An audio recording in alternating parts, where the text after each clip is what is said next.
Hi folks, I'm Nathan with Two Guys Riding. Today Rob and I are out here at the Back to the 80s car show, and we found Jack and this beautiful car behind us. So Jack, what do we have here? This is my 1983 Volkswagen Jetta Coupe, two-door, and it's got a 1.8 liter turbo out of a 99 Audi A4 in it. There's been a few modifications made to the car, especially maybe the motor, right? Yep, the engine for the most part, and then a limited slip differential to make it fun. Okay, so what possessed you to get a car and make some modifications on it? Friends for the most part. I had a couple of other cars in the history previously, and this one turned up at a swap meet, and I just had to have it. Well, you know, two-door Jettas aren't as common. Correct. I mean, you see a lot of four doors, but not as much as not as many two doors. So, what got you into cars in the first place? Mostly, probably my father. My father made a deal with me when I was young that if I waited till I was 18 to get my license and keep me out of trouble, he'd buy me a car depending on my grades. Okay. And the grades were good, and we bought a old Porsche 914-6 to restore together. Sweet, for your first car. My first car, yep. Nice. So right away you were moving fast. Yeah. And looking good doing it. And that one didn't technically hit the road first, but he gave me his old 4000 Quattro. So I was into Volkswagens and Audis pretty early in Porsches. Nice. Okay. So can we open the hood and take a look at the engine? Sure. Let me pop it.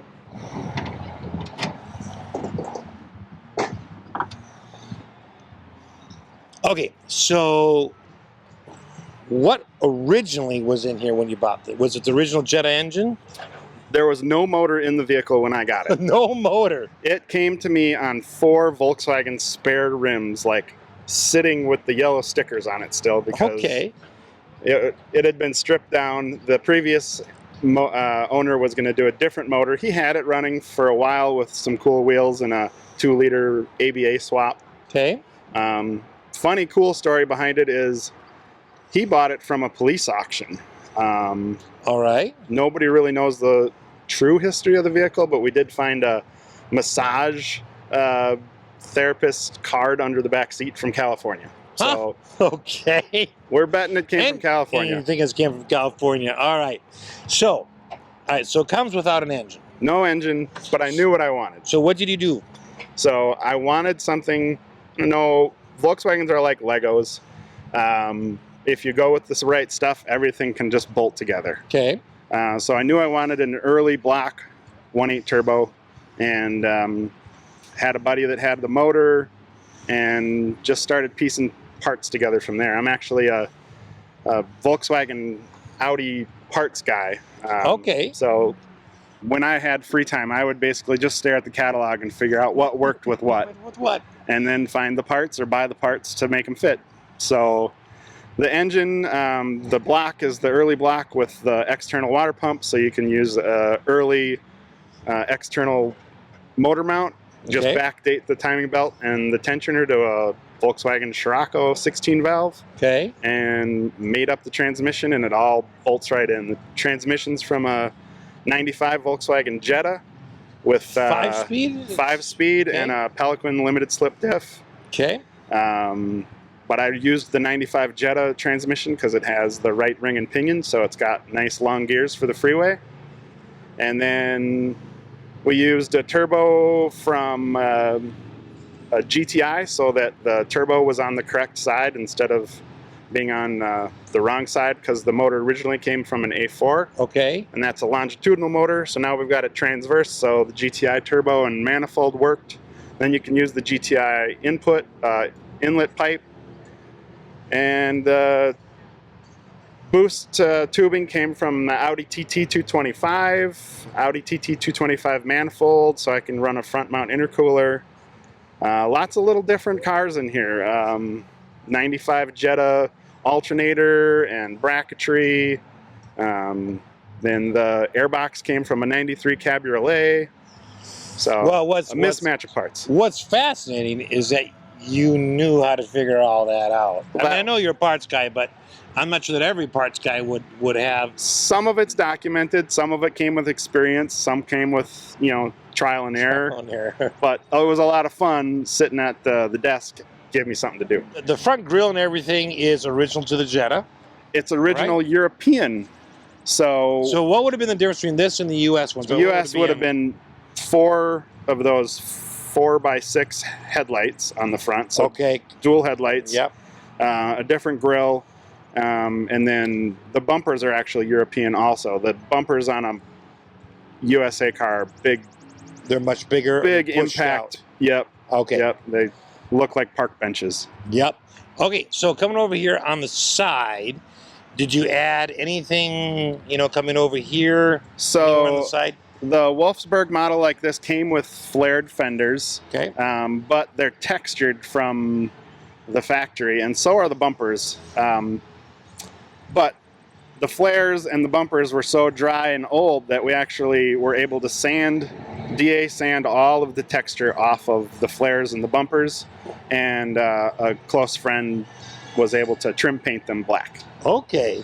So they were on there originally, it's just... They were on there originally, yep. The black trim through the middle of the door was on there originally. It was all beat up, but that got removed and painted. It's actually silver from the factory. Okay. What is with the rims? Now those... So these were they 15... stock? No. No, these are 15 by 8 Schmitz TH lines. Okay. And they were sourced locally from a friend who was taking them off his old Scirocco, and I knew exactly what I wanted. I just couldn't afford them when I first built the car. So this is actually the 3rd set of wheels, but finally the proper set of wheels. The proper for the car. set of wheels on it. All right. Let's walk towards the back here. You got the same as Europe, since it's European version. Yep, Euro bumper on the rear. Taillights are OEM original USA taillights. They look fine. Okay, but everything else on the car worked besides the engine. I mean, you had to put wheels on it. I know that, but I mean. Yeah, I mean, I did a complete mechanical body work. No body work. California original paint. Underneath was good. Underside was good. I did re-undercoat the underside while I was doing the mechanical restoration. Okay, man. So that's just. There's that is amazing. Small detail at the back when you get rid of the overrider bumpers. There's 3 holes on the back, so there's a small piece of black trim just above the bumper. Yep. And that's actually one of the lower side trims I repurposed for the back to hide the 3 holes without having to do any body filler. Oh, sure. So kind of looks nice. Nice shortcut. Yeah, you would just think that was normal, right? That's neat. Okay, let's talk about the inside for a minute here. So gauge wise, this is what it would come with. I mean, this is the standard.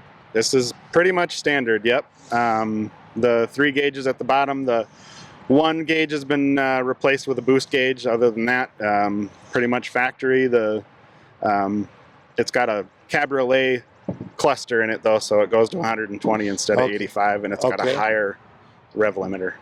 Okay. I always liked on the Jettas how they had these colored lights right in the middle, all these different colored lights. Yep. I don't know why that stuck out to me, but okay. The steering wheel is from. I'm not sure if it was ever from anything. It's just an aftermarket prototypo. Okay. So. All right. Seats. Seats are original to the car. They are original Really? Wolfsburg seats. The driver's seat has been, the outer bolster was actually redone, and inner passenger bolster was sewn onto the outer driver's seat, so that it's all original. Yep. Man. All that original. Is amazingly headliner. Good shape. It was, yep. I have no idea how many miles are on the car, but a lot of it was really in good shape. What's one of your favorite memories with this particular car? Because you have a couple different ones. Sure.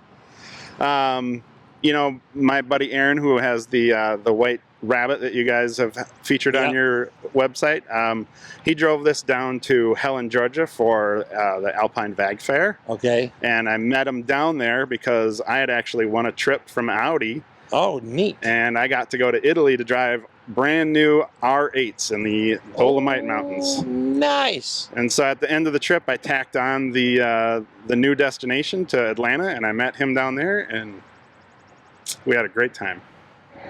Awesome. Well, Jack, thank you so much for taking your time to talk to us about your beautiful and unusual Jetta, and for sharing your story. We sure appreciate it. You're welcome. Thanks for having me.